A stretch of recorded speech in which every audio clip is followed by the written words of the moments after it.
Guys, we have an issue. Growth is fading away, and it's a big deal. Our global economy stops growing. And it's not new. Growth has actually declined for the last 50 years. If we continue like this, we'll need to learn how to live in a world with no growth in the next decades.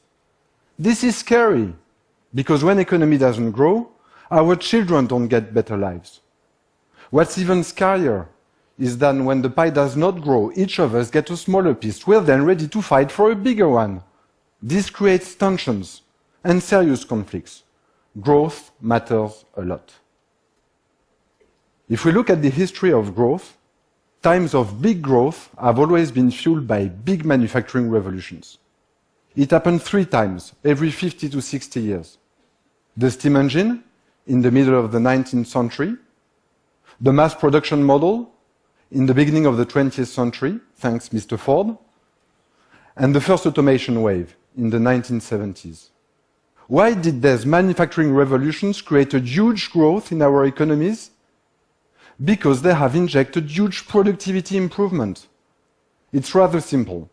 In order to grow, you need to be producing more, putting more into our economy. This means either more labor, or more capital, or more productivity. Each time, productivity has been the growth lever. I'm here today to tell you that we are on the verge of another huge change, and that this change, surprisingly enough, is going to come from manufacturing. Again. It will get us out of our growth slump, and it will change radically the way globalization has been shaped over the last decades. I'm here to tell you about the amazing fourth manufacturing revolution that is currently underway. It's not as if we've done nothing with manufacturing since the last revolution. Actually, we've made some pretty lame attempts to try to revitalize it. But none of them has been the big overhaul we really need to get us growing again. For example, we've tried to relocate our factories offshore in order to reduce cost and take advantage of cheap labor. Not only did this not inspire productivity, but it only saved money for a short period of time because cheap labor didn't stay cheap for long. Then, we've tried to make our factories larger, and we specialized them by product. The idea was that we can make a lot of one product and stockpile it to be sold with demand. This did help productivity for a while, but it introduced a lot of rigidities in our supply chain. Let's take fashion retail. Traditional clothing companies have built these offshore, global, rigid supply chains.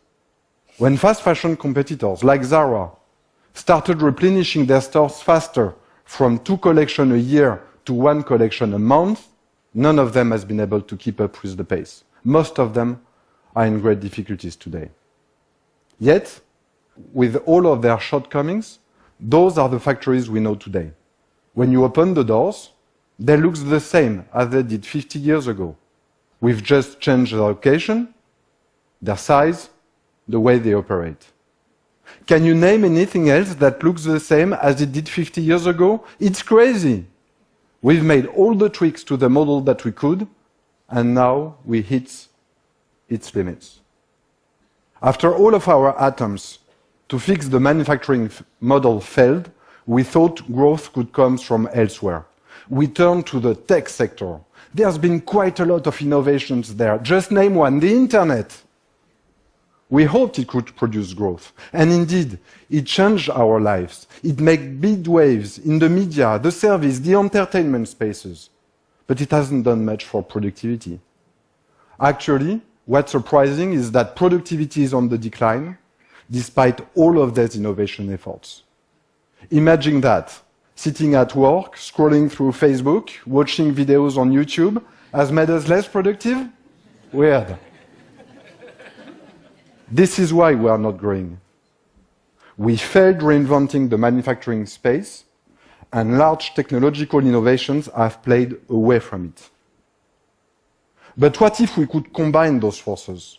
What if the existing manufacturing and large technological innovation came together to create the next big manufacturing reinvention? Bingo! This is the fourth manufacturing revolution, and it's happening right now. Major technologies are entering the manufacturing space, big time. They will boost industrial productivity by more than a third. This is massive, and it will do a lot in creating growth.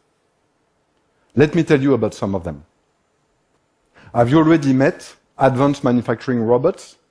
They are the size of humans, they actually collaborate with them, and they can be programmed in order to perform complex, non-repetitive tasks.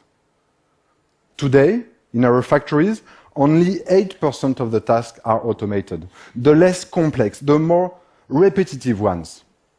It will be 25% in 10 years. It means that by 2025, advanced robots will complement workers to be together 20% more productive, to manufacture 20% more outputs, to achieve 20% additional growth. This isn't some fancy futuristic ideas. These robots are working for us right now.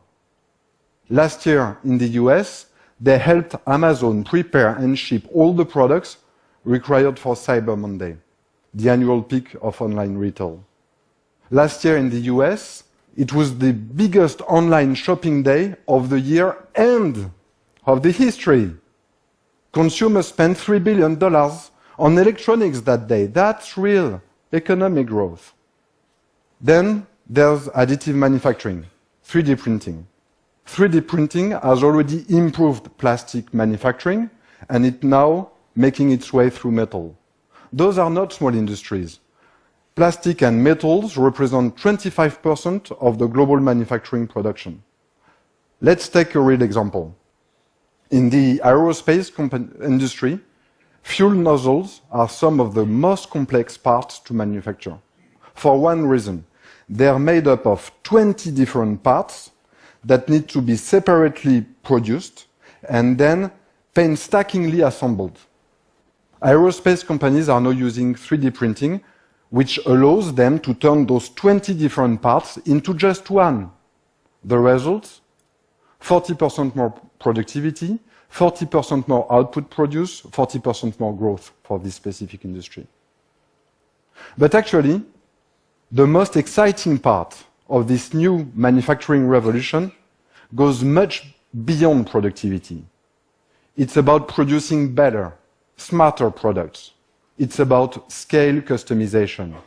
Imagine a world where you can buy the exact product you want with the functionalities you need, with the design you want, at the same cost and lead time as a product that's been mass-produced, like your car or your clothes or your cell phone. The new manufacturing revolution makes it possible. Advanced robots can be programmed in order to perform any product configuration without any setup time or ramp-up. 3D printers instantaneously produce any customized design. We are now able to produce a batch of one product, your product, at the same cost and lead time as a batch of many. These are only few examples of the manufacturing revolution at play. Not only will manufacturing become more productive, it will also become more flexible, and those were exactly the elements of growth that we were missing. But actually, there are even some bigger implications for all of us when manufacturing will find its way back into the limelight. It will create a huge macroeconomic shift. First, our factories will be relocated into our home markets. In the world of scale customization, consumer proximity is the new norm. Then, our factories will be smaller, agile. Scale does not matter anymore. Flexibility does. They will be operating on a multi-product, make-to-order basis. The change will be drastic. Globalization will enter a new era. The east to west trade flows will be replaced by regional trade flows. East for east, west for west. When you think about that, the old model was pretty much insane. Piling up stocks, making product travel the whole world before they reach their end consumers. The new model, producing just next to the consumer markets, will be much leaner. much better for our environment. In mature economies, manufacturing will be back home, creating more employment, more productivity, and more growth. Good news, isn't it? But here's the thing with growth. It does not come automatically. Mature economy will have to seize it. We'll have to massively retrain our workforce. In most countries, like in my country, France, we've told our children that manufacturing had no future, that it was something happening far away. We need to reverse that and teach manufacturing again at university. Only the countries that will boldly transform will be able to seize this growth. It's also a chance for developing economies. Of course, China and other emerging economies won't be the factory of the world anymore. Actually, it was not a sustainable model in the long term, as those countries are becoming richer. Last year, it was already as expensive to produce in Brazil as to produce in France. By 2018, manufacturing costs in China will be at par with the US. The new manufacturing revolution will accelerate the transition of those emerging economies towards a model driven by domestic consumption. And this is good, because this is where growth will be created. In the next 5 years, the next billion consumers in China will inject more growth in our economies than the top 5 European markets together.